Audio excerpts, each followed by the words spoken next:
Hello students, आज हम लोग स्टार्ट करेंगे effect of electric current. Very important topic होता है स्टेट 10th के पॉइंट ऑफ व्यू से, राइट। तो ये इंपॉर्टेंट टॉपिक होता है, आपके सम के पॉइंट ऑफ व्यू से काफी इंपॉर्टेंट है। तो आइए इनको हम क्लियरली अंडरस्टैंड करते हैं, समझते हैं। फर्स्ट ऑफ ऑल हम बात करेंगे व्हाट इज इलेक्ट्रिक करंट। सबसे पहला हमारा बात आ रही है कि करंट क्या हो रहा है, फिर इनके हम इफेक्ट को समझेंगे। तो करंट का डेफिनेशन आई थिंक सबको पता है। तो second, what is the electric current. Electric current का फॉर्मूला है charge upon time. Charge upon time, इसका मतलब इन्होंने ये बोला the rate of flow of electron, rate of flow of charge पर unit time is called electric current. Yes और no? Yes. देखो, अगर हम मैथमेटिकली बात करें तो चार्ज को रिप्रेजेंट किससे करते हैं हम लोग? Q से, राइट, एंड टाइम को T से। तो मैथमेटिकल फार्मूला आ गया I is equal to Q upon T। क्या बोलेंगे? Q upon T। You know SI unit of charge is coulomb. क्या होता है? कूलम। एंड टाइम का सेकेंड। तो कूलम पर second also known as ampere. क्या बोलेंगे? एम्पियर। तो अगर कोई आपसे पूछे कि what is the unit of electric current, तो आप क्या बोलेंगे? एम्पियर। हाँ, वो भी बोल सकते हैं कूलम पर सेकेंड, बट कूलम पर सेकेंड को हम क्या बोलेंगे? एम्पियर। क्लियर है? सेकेंड थी charge is a scalar quantity. कैसी क्वांटिटी है? स्केलर। अब स्केलर आपको क्लियर है? स्केलर मतलब क्या होता है? The quantity do not have direction but have only magnitude is called scalar quantity. The physical quantity do not have direction but have only magnitude is called scalar quantity.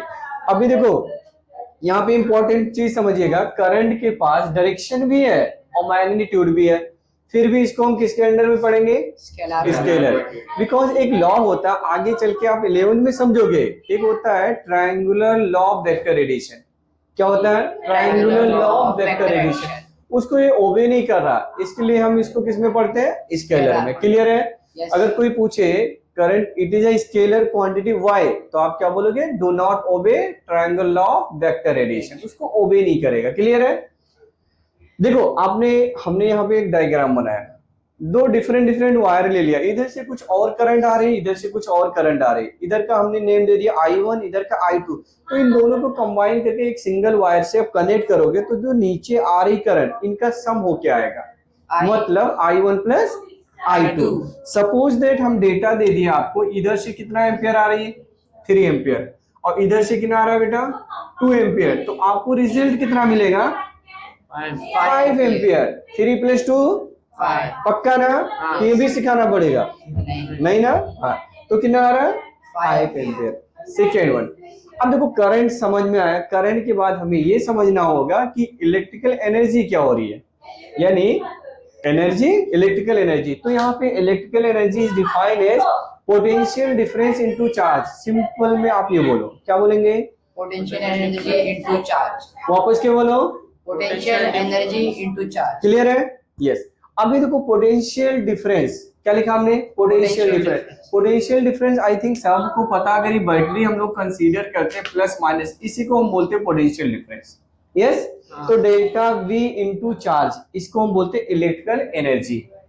SI unit of energy is joule. क्या? Joule. Sure है? Yes. तो SI unit of energy is joule. Joule हमने लिखा। अब देखो, इनको extend कर रहे हैं आगे और फॉर्मेट में, हम इनकी वैल्यू देखना चाह रहे हैं। तो देखो, जो एनर्जी होता है वर्क डन बाय बैटरी, उसी को हम बोलते हैं इलेक्ट्रिकल एनर्जी। तो E की जगह पे हमने क्या लिखा? W। यस और no? Yes. W is equal to delta V into Q। अब डेल्टा V को हमने V मान लिया, राइट। और you know Q is equal to IT। यहाँ से देखो ना, Q को सब्जेक्ट बना लो तो Q is equal to IT। हमने यहाँ रिप्लेस किया, तो सेकेंड फार्मूला क्या बना? VIT। लर्न कर लेंगे? यस। क्या बोलेंगे? VIT। यस। अगर आपको इनमें से सिंगल फार्मूला अगर याद है तो आप डिफरेंट फॉर्म में उसको चेंज कर सकते हैं, वो बेसिक यूज करके।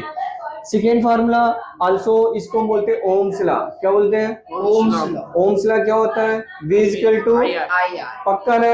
यस। तो V is equal to IR। तो यहाँ पे जो V दिख रहा है, इसकी जगह पे हम रिप्लेस करेंगे IR। क्या रखेंगे? I ऑलरेडी आई है, तो I into I, I square R into T। Clear है? एक और फार्मूला बना। अगर यहाँ से हम आई को सब्जेक्ट बना ले तो क्या बना बेटा, बी बाई आर। तो आई की जगह पे रखोगे बी बाई आर, तो बी का स्क्वायर अपॉन आर का स्क्वायर, ऑलरेडी आर है तो एक आर कटेगा तो नीचे एक आर बच जाएगा, तो B square by R into T. समझ में आया? Yes sir. क्लियर है? यस। तो देखो ये जो W है, W के जगह पे अभी हम क्या कर लेंगे, H यूज करेंगे। क्या यूज करेंगे? H। इसी को बोलते हैं हीटिंग इफेक्ट। क्या बोलते हैं? Heating effect. तो H इज इक्वल टू, देखो कितने फार्मूले आ गए, एक फार्मूले, दो फार्मूले, तीन फार्मूले, इसको भी ले सकते हो, तो चार चार फार्मूले आ रहे हैं। तो मैं आपको सजेस्ट करूंगा इनमें से कोई एक दो फार्मूला याद रखना, राइट? फिर उनको हम इंटरचेंज कर लेंगे, इनके हेल्प से छोटा सा इंटरचेंज के लिए डेटा याद रखना। क्लियर हो जाएगा? यस। अब देखो नेक्स्ट हेडिंग आता है इलेक्ट्रिक पावर या सिंपल पावर का डेफिनेशन क्या होता है, the ability of to do work per unit time is called power. अगर मैंने अभी एग्जांपल बोला आपसे, अगर कोई बच्चा किसी काम को 10 दिन में करता और कोई बच्चा उसी काम को 20 दिन में खत्म करता है, तो किसकी पावर ज्यादा है? जो कम टाइम में काम को खत्म कर रहा है उसकी पावर ज्यादा है, राइट? तो आप यहाँ पे समझो इलेक्ट्रिकल पावर को बोलेंगे work done per unit time. Yes और no? Yes. Work done per unit time. अब देखो वर्क का यूनिट क्या होता है? Joule per second. Joule per second को हम क्या बोलेंगे? Watt. Yes, joule per second is called watt. Watt बोलेंगे, ये इतना समझ में आया। तो देखो बेटा ये हमारा W मिल चुका ऑलरेडी, तो हमने H लिखा, H अपॉन टी। तो इस फार्मूले में जहां जहां T है हम डिवाइड करेंगे इन डेटा को, B I T upon T, I square R T upon T, B square upon R into T upon T. तो कट करेंगे टी टी टी, सब जगह से T हट गया, बचा क्या? B I. वापस बोलो, I square R. Next B square by R. Overall unit क्या बोल दिया? वाट। समझा? यस। यस। देखो आगे की अगर हम सीन की बात करें तो एक होता है कॉमर्शियल यूनिट। क्या बोलते हैं? कॉमर्शियल यूनिट, या हम कभी कभी उसको 1 यूनिट के नाम से जानते हैं। क्या बोलते हैं उसको? 1 यूनिट। तो अगर 1, एक सेकंड मैं मार्कर को चेंज कर रहा हूं, 1 यूनिट क्या लिखा है बेटा? 1 यूनिट। उसी 1 यूनिट का अदर नेम क्या होता है? Commercial unit. क्या बोलते हैं? Commercial unit. या और बुक में देखोगे तो BOTU लिखा होता है, BOTU। क्या बोलते हैं? BOTU। BOTU का फुल फॉर्म होता है बोर्ड ऑफ ट्रेड यूनिट। क्या बोलते हैं? Board of trade unit. समझा? यस। कोई डाउट नहीं?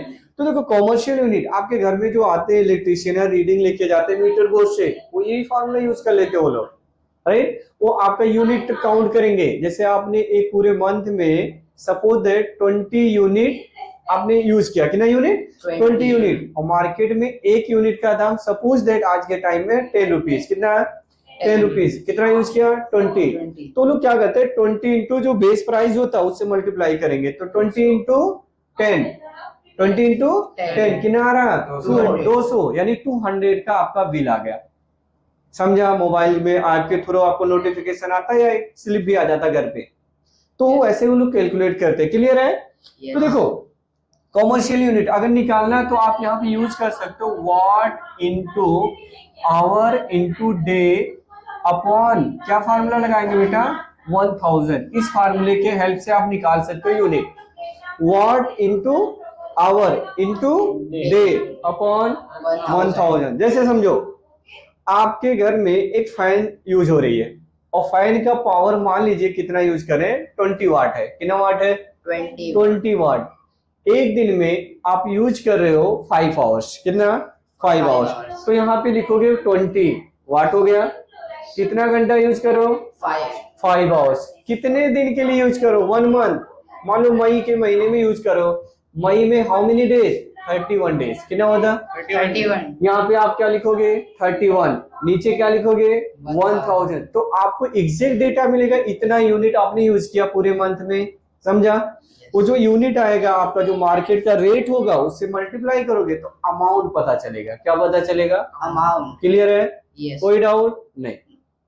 तो इस फार्मूले का यूज करना। अब आगे हम बता रहे, एक होता है 1 किलो वाट आवर। क्या होता है? 1 kilowatt hour. Do you know 1 kilowatt hour? Yes, 1 kilowatt hour is equal to होता है 3.6 इंटू 10⁶ जूल। अगर कोई क्वेश्चन पूछता है एग्जाम में आ जाता है इन केस, आपसे क्वेश्चन पूछेंगे 1 kilo watt hour is equal to how many joule, तो आपको बोलना है 3.6 इंटू 10⁻6 जूल। यस और नो? यस। Yes. इसका मतलब समझ में आ रहा है कि एनर्जी का बड़ी यूनिट है ये। क्या है? बड़ी यूनिट, ग्रेटर यूनिट है किसकी? एनर्जी का। कितना? 1 किलो वाट आवर। क्लियर है? Yes. आपको पता है किलो मतलब क्या होता है? 1000। क्या होता है? 1000। तो अगर कहीं पे लिखा है किलो, तो किलो का मतलब जैसे लाइक किलो वाट, मैं आपको थोड़ा एक्सप्लेन करता हूँ। किलो मतलब होता है 10⁻3, बाजू में क्या लिखा? वाट। 1 आवर, 1 घंटे में कितना सेकेंड होता है? 3600 सेकेंड। यस और no? Yes, sir. 1 hour is equal to how many minute? 60 minute. नहीं मालूम है? हाँ sir. पक्का ना? हाँ. तो 1 hour is equal to 60 minute, और 1 minute is equal to how many second? 60 second. तो 60 इंटू 60 36, और डबल जीरो बचा था वहां चिपका दो दोनों को, तो ओवरऑल कितना आ रहा है? 3600। क्लियर? Yes, sir. पक्का ना? हाँ. तो ये आप लर्न कर लेना, फार्मूला लर्न कर लेना, प्रैक्टिस कर लेना, एग्जाम के पॉइंट ऑफ व्यू से काफी इंपॉर्टेंट है। नेक्स्ट टॉपिक हम बात करेंगे इसके बल्ब की बारे में बात करेंगे। बल्ब का स्ट्रक्चर हम आपको समझाएंगे कि उनके अंदर कौन सी गैस फिल की जाती है, कौन सा वायर होती है जो ऐसा सोलेनाइड की तरह बेंड की जाती है, राइट। यहाँ पे जो एनोड कैथोड होते हैं वो कैसे मतलब मटेरियल से बनाए जाते हैं, वो सारी चीजें बल्ब के बारे में हम नेक्स्ट लेक्चर में बात करेंगे। चलो मिलते हैं नेक्स्ट वीडियो में। Bye bye.